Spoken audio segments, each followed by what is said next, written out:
Y cuando Jesús nació en Belén de Judea en los días del rey Herodes, he aquí unos magos vinieron del oriente a Jerusalén, diciendo: ¿Dónde está el rey de los judíos que ha nacido? Porque su estrella hemos visto en el oriente y venimos a adorarle. Los reyes magos, como a veces se les llama, fueron sabios al procurar hallar y adorar al Mesías. Para ellos, adorar significaba ofrecerle presentes de oro y preciadas especias aromáticas. ¿Qué significa adorar a Dios para ustedes y para mí? Cuando pensamos en la adoración, nuestros pensamientos comúnmente se tornan a los modos en que mostramos devoción religiosa, tanto en privado como en los servicios de la Iglesia.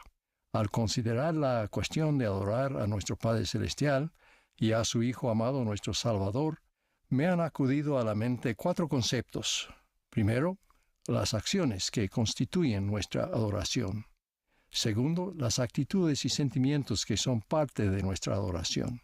Tercero, la exclusividad de nuestra adoración. Y cuarto, la necesidad de emular a los santos seres que adoramos. Primero, las acciones que constituyen nuestra adoración.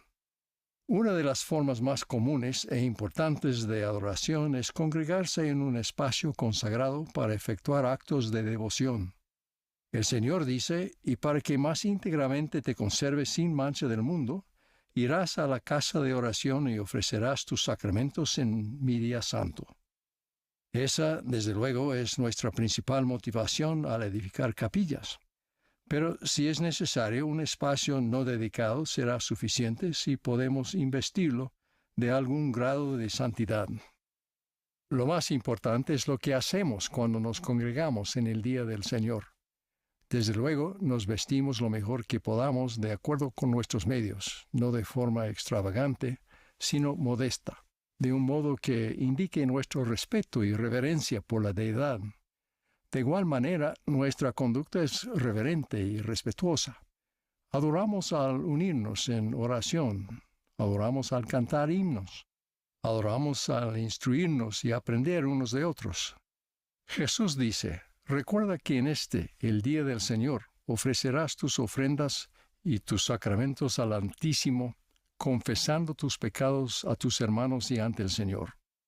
No nos reunimos para entretener ni para que se nos entretenga, como por ejemplo por medio de una banda musical, sino para recordarlo a Él y ser más perfectamente instruidos en su Evangelio.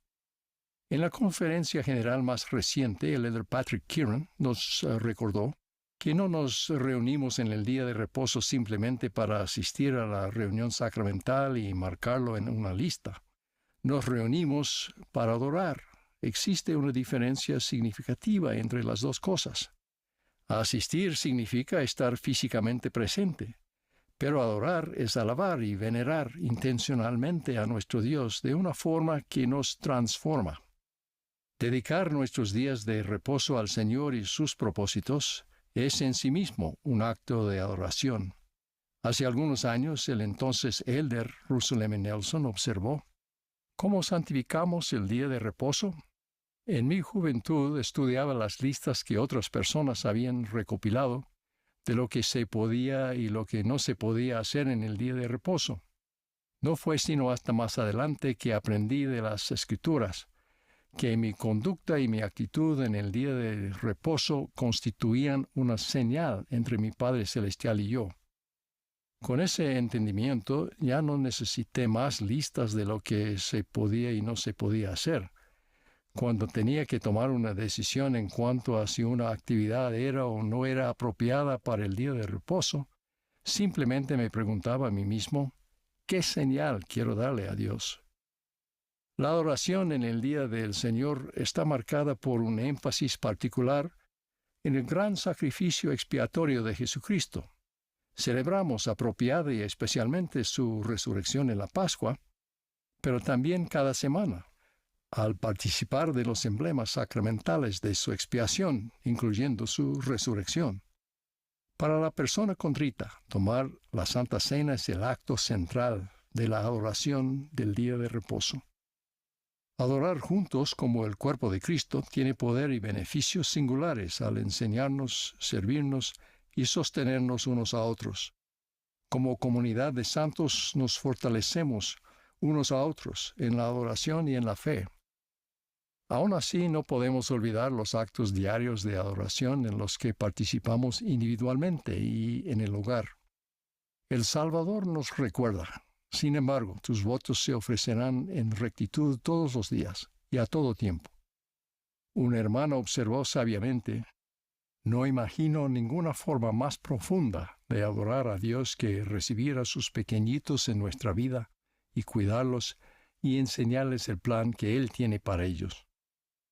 Alma y Amulek enseñaron a los soramitas, a quienes se les habían prohibido entrar en sus sinagogas, que adoraran a Dios no solo una vez por semana, sino siempre, y en cualquier lugar en que estuvieres. Hablaron sobre la oración como modo de adoración. Debéis derramar vuestra alma en vuestros aposentos, en vuestros sitios secretos y en vuestros yermos. Sí, cuando no estéis clamando al Señor, dejad que rebosen vuestros corazones entregados continuamente en oración a Él. También hablaron de escudriñar las Escrituras, de dar testimonio de Cristo, de los actos y del servicio caritativos, de recibir al Espíritu Santo y de vivir cada día en acción de gracias. Consideren esa idea: vivir cada día en acción de gracias. Aquello hace referencia a mi segundo concepto: las actitudes y los sentimientos inherentes en la adoración. Sentir y expresar gratitud a Dios es, de hecho, lo que infunde a la adoración un sentido de gozosa renovación en lugar de verla solo como un deber más.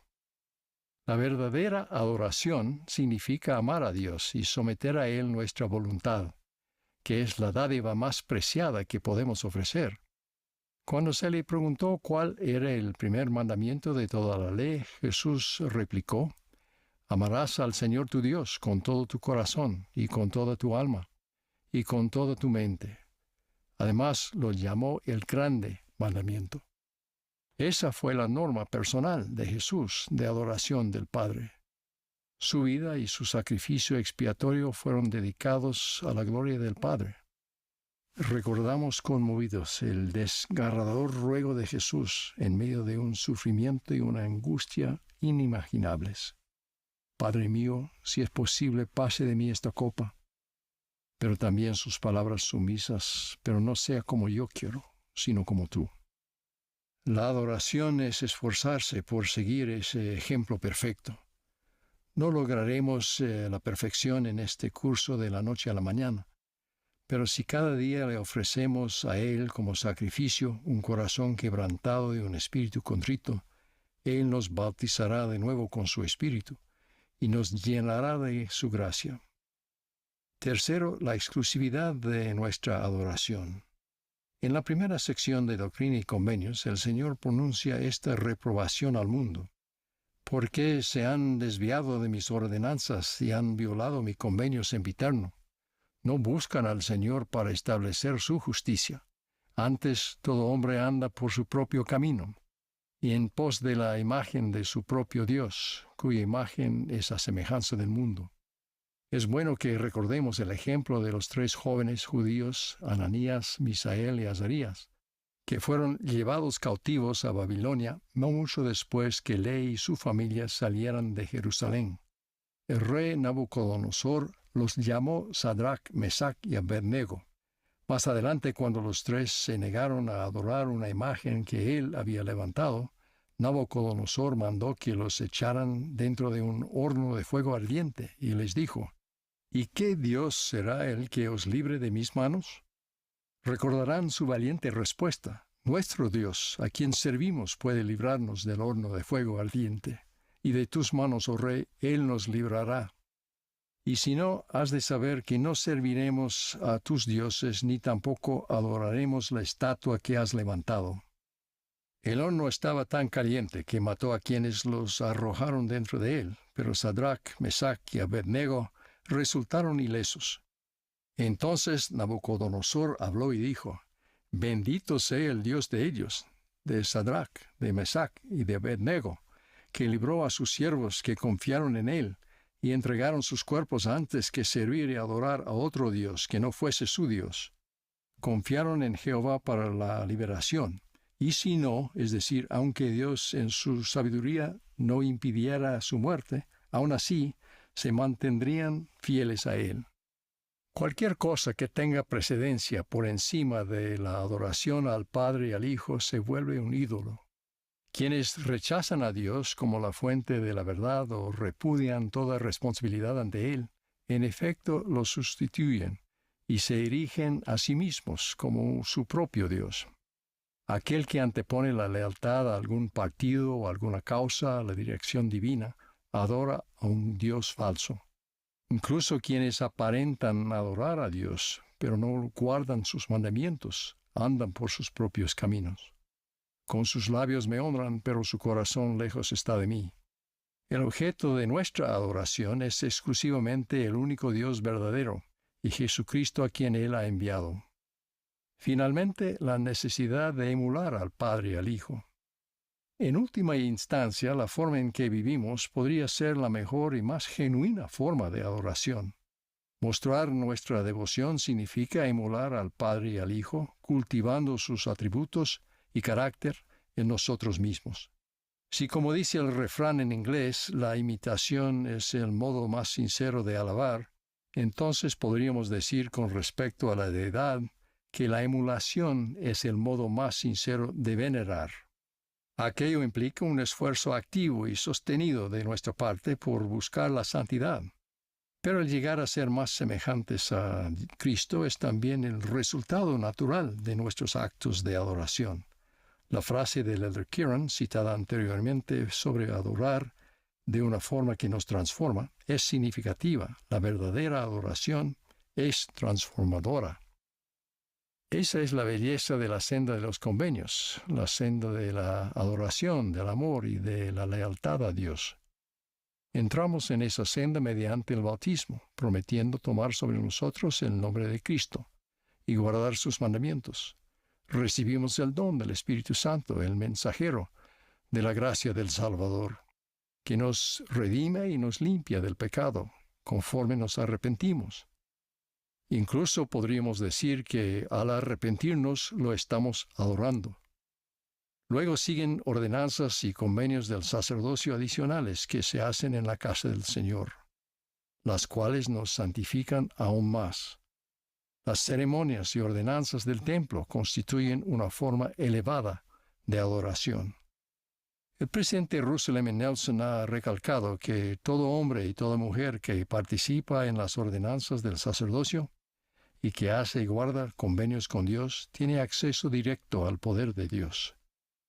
Aquel no es tan solo un poder al que recurrimos para servir y bendecir, también es el poder divino que obra en nosotros para refinarnos y purificarnos. Al andar por la senda de los convenios se manifiesta el santificador poder de la divinidad en nosotros. Ruego que seamos determinados al adorar a nuestro Padre Celestial y a nuestro Redentor, Jesucristo, individualmente, en familia y juntos, como el cuerpo de Cristo. Ruego que entreguemos el corazón a Dios y procuremos su gloria, que no tengamos dioses ajenos delante de Él, y que como discípulos de Jesucristo emulemos su carácter en nuestra propia vida. Testifico que conforme lo hagamos, experimentaremos el gozo de la adoración. En el nombre de Jesucristo. Amén.